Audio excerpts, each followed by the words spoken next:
All right, well, let's just get started. Welcome to Smash in Español, our very first uh, podcast, and it's going to be in English. That's awesome. Muchas gracias. Oh, so you practice your Spanish? Un poquito, Un pero es poquito? no bueno. Uh, well, living in Arizona, I bet you get a chance to practice a little bit here and there. Yeah, a little bit because it's right on the border. So, Yeah. and I'm half Mexican because my mom speaks Spanish, so I know a little bit from her, but All right. never really got taught. So I just know a little bit here and there. Okay, so you're half Mexican. That's awesome. I didn't know that. So you had been to Mexico before prior to Smash Factor? No, well, I did when I was like a little kid, but I don't really remember any of it. So it was the first But no, time. that was basically my first time in Mexico. Awesome. Oh, we're going to get to that because I'm sure Pablo has all kinds of questions for you about that. Okay. First off, tell us a little bit about yourself because a lot of our listeners are newcomers to Smash, Okay. and they see you, but they may not know where you come from and how you started out in your career and everything. Gotcha. Well, basically, I'm a pro Super Smash Bros. Melee player. I'm known for being the best Pikachu, and I live in Arizona. I've been playing for about 9 years, and well, I don't know what else you want to. What did you not know? Well, that's you in a nutshell for sure. Tell us a Yeah. little bit on how you got started. Well, it started back in, I believe it was 2006 when I was in high school. There was a tournament being held by someone named Vector Man, whoever the heck that is. And Yeah, that's it. I decided to enter because I love the game. It's Super Smash Bros. I love it. So I entered, got my butt kicked, and I was just like, you know what? That's no. Like I need to practice and do better next time because I knew there was going to be more tournaments. So I just started practicing, and I found out that there's even more tournaments, like for statewide tournaments, things like that. And it just kind of took off from there. It was fun. Oh, that's awesome. That's awesome. And when did you start seeing a difference? Like you broke that, casual play level and you started seeing, whoa, I'm actually good at this thing. Well, I mean, I've always been competitive in the game. Like, even before I knew about the tournament scene, I was always like trying to find people to play, see if anyone can beat me and stuff. And I was always the best out of my siblings and stuff, but I never knew it was a crazy level beyond that. So after I started entering more tournaments and seeing what everybody has to offer, I don't know, I was just really inspired and wanted to get better. So I practiced, and as the years rolled by, I just got better and better, and soon became the best in the state. And now I'm top 10 worldwide, and not done yet. Still climbing the ladder. Nice. Oh yeah. Oh yeah. Did you do you think there was a turning point in your career that separated, the before and after, like a special tournament or something that happened? Not necessarily, but I did have. I was always pretty well known in my state once I started playing, like in late '06 and then in '07 I got more well known, like top 10 in the state. But it was really in 2010 when I went to, it was Apex 2010, so at the beginning of the year. That was when I had my first really good national performance. I got fifth place there at Apex, and I beat pretty much all the top players at the time. There was I beat J-Man, the Shiz Wiz, and I had a really good set with Armada. I ended up losing to Armada twice there, but that was the first time that I ever got recognized as a top player. So that was probably the turning point of my career as far as like the recognition goes. But as far as improvement, there wasn't like a single thing. It's pretty steady improvement, honestly. All right. Okay. Well, that's Ax, were you playing Pikachu back then, or was it just other characters, or how was it like that? Yeah, I pretty much always played Pikachu, like from the beginning. When I first got the game, I was like, "Oh, Pikachu, he's awesome." I'm just gonna pick Pikachu, and he was my best character. So I've always used Pikachu. There was, I like a lot of characters in the game, so I do use a lot of characters. But my Pikachu has pretty much always been my best. So yeah, pretty much all Pikachu. All right. So, Wow. but well, you're basically like when people think of Axe, they think of all right, Pikachu, blue-headed Pikachu, right? But why don't we see any other Pika mains Yeah. placing on tournaments? Why do you think that it's the reason for that? I'm not too sure. Like it's there are a couple other good Pikachu mains like Pika Chad and obviously Anther who pretty much created the Pikachu metagame from the start, and then Mm. N64, all the Pikachu mains. But I don't know, since since me, I don't know why there hasn't been another top Pikachu. I know DJ Nintendo's starting to try to take Pikachu to the next level, but still haven't seen like a really top level Pikachu yet, and I'm not too sure why. But I'm hoping we will. Do you think it's more about putting the time in? Maybe like Yoshi, like Amsa put all that time in, and maybe there's no one like you, like no one has put that time into the character. Yeah, I mean that could be something, you know, like it's not necessarily that I wanted to push Pikachu himself to the next level. It was more that like, oh, Pikachu's my best character, so I'm just gonna use Pikachu, and I think I can win with him. And I kind of think that might be the case with Amsa too, and also like Vector Man, like the Yoshis, where it's kind of just their best character, so that's why they're using them. I don't know why there hasn't been like another top Pikachu though, honestly, and maybe it's because a big part of me thinks that a lot of the new players nowadays, they'll just kind of look at the tier list and be like, you know what, this is a good character. If I want to win and compete in tournaments, I'm going to pick one of the best characters, instead of like experimenting with all the characters. So that could be something. Also, it is a lot of hard work. Honestly, it's a lot of hard work, but it's a lot of hard work with any character you choose. So yeah, I'm not too sure. Because you have carried Pikachu through more victories than Ash Ketchum himself, and we saw that with our. That point, I guess. Yeah, for sure, and we saw Armada kind of do the same thing with his Peach, and he openly admitted, "Hey, I've taken Peach to her max. I pushed her to her limit, and this is where it stops. You know, I'm gonna pick up Fox as part of my game." Do you see yourself coming to a point where you say, "Hey, I pushed my character all the way, and I've got to expand now"? Not really, actually. I mean, when I see my Pikachu and I see how I'm playing, I know I have a lot of room for improvement. And pretty much any high-level player could probably point out a lot of my flaws. You know, I have there's certain things with Pikachu that I know I could be doing, but I just haven't like mastered yet. You know, I'm still improving.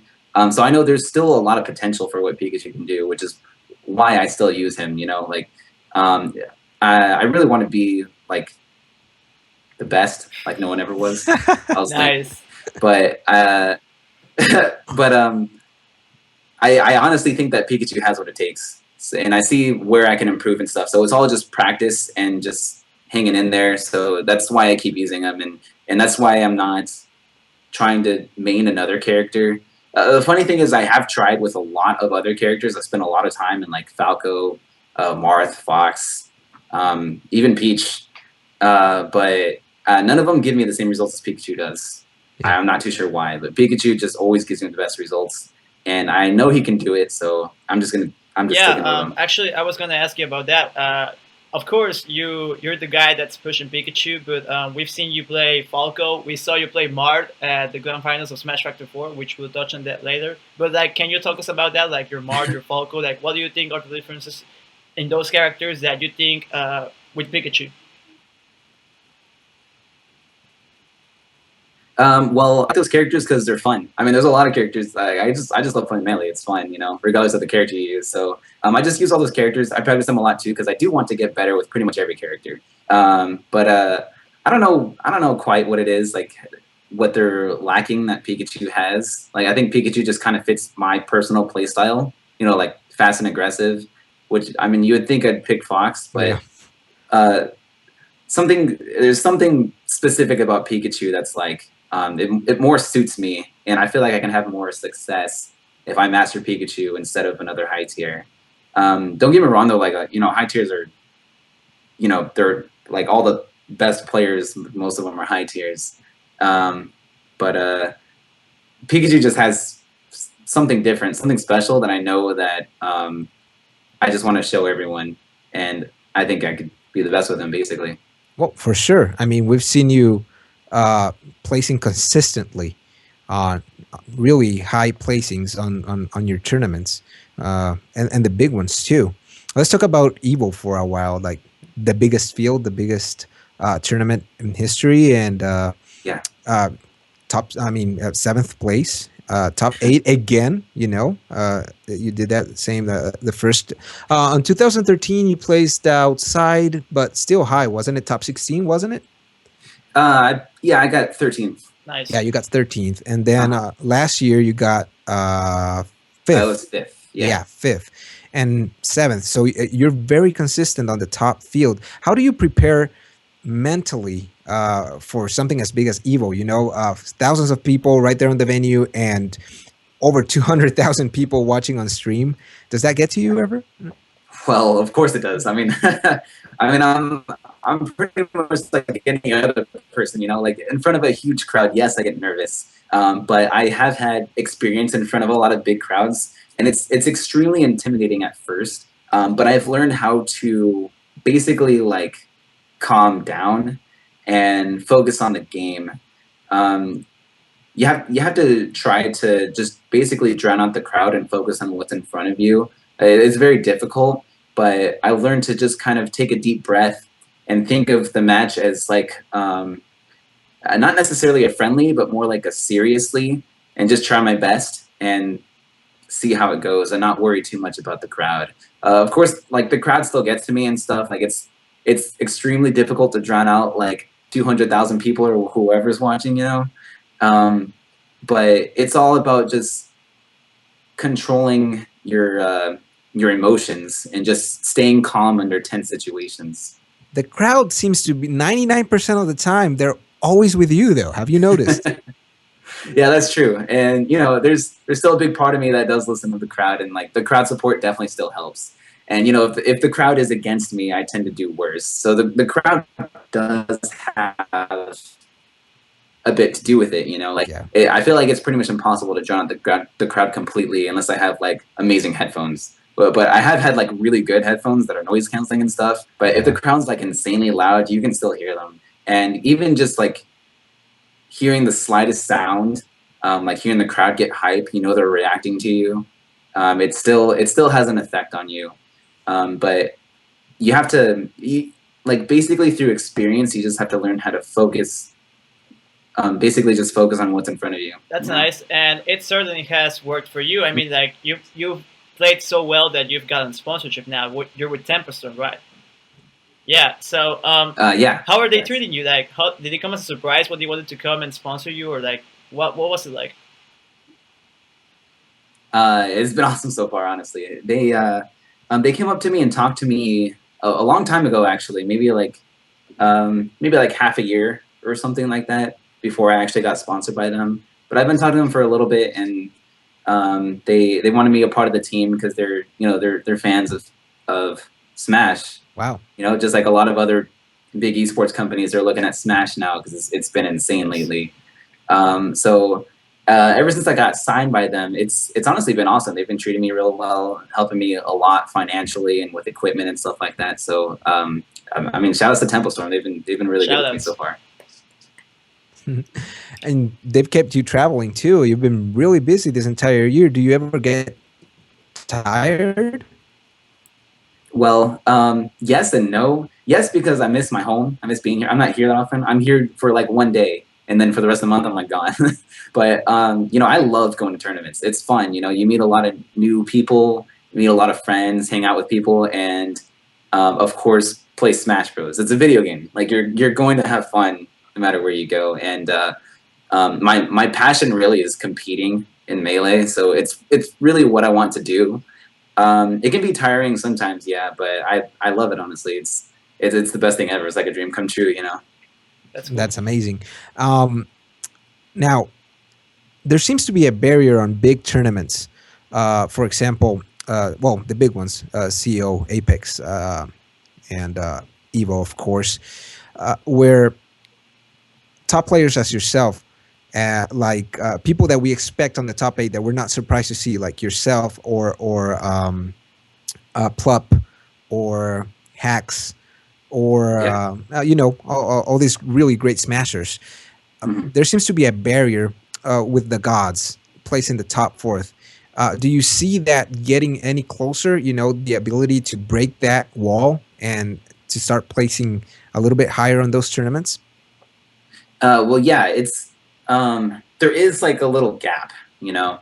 But I will say that like maybe a year or two ago, the gap was like this, and now it's more like this. Like it's definitely closing, and you can see people playing against the quote unquote gods or whatever you call them. You can see them playing against them, and they're catching up. You know, like we're having a lot of closer sets with them, and I feel like soon, instead of like a top 5 or 6, we're gonna have like a top 10 or something like that, where it's all like back and forth. I feel like it's starting to get to that point, and honestly, I think I can hang with them and like beat them and everything. Just like Levin's starting to do right now, for instance. That's one person who's already doing it. So, Yeah. and there's a couple of people getting that point. Just like pull up, you know, you saw him at Evo, and he did amazing. And I just think that that gap is closing, and I'm also working really hard to achieve that. Great. After top 32 on Evo, I caught you playing on your 3DS with a lot of your friends. Do you enjoy playing other games as well? Because we were right there at the venue. They were holding doubles, and you were sitting right there in the middle of the floor playing 3DS with your friends.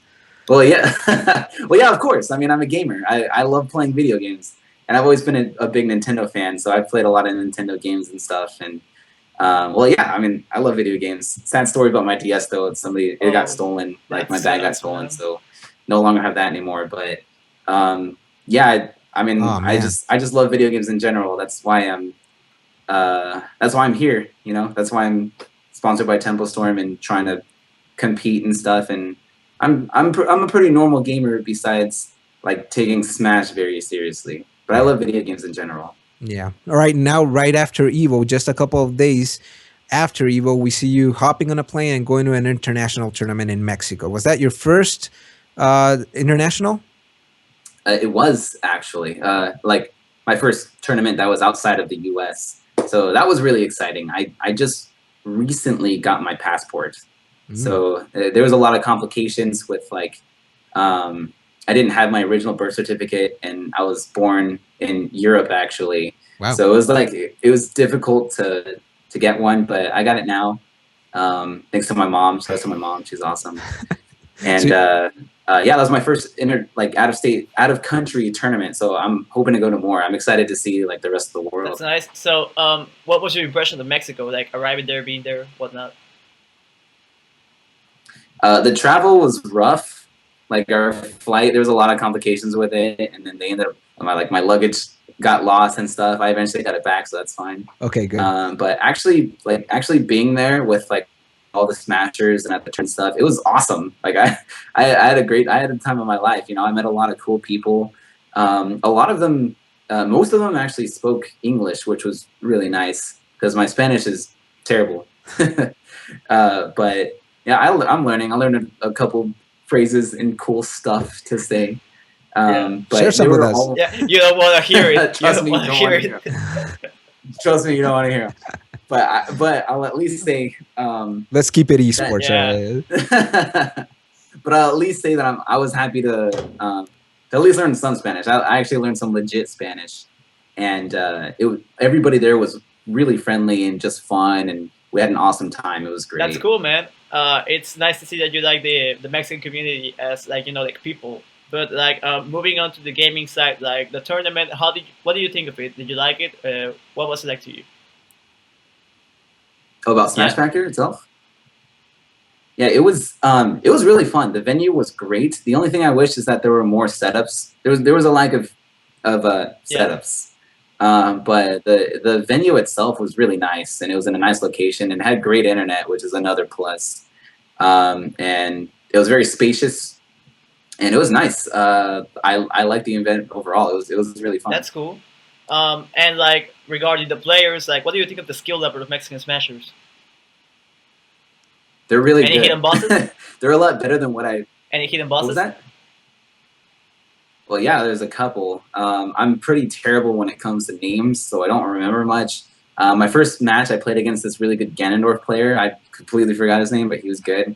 There was obviously Azza. We actually had a really close fight. It was 2-0, but it was like a really close 2-0, you know?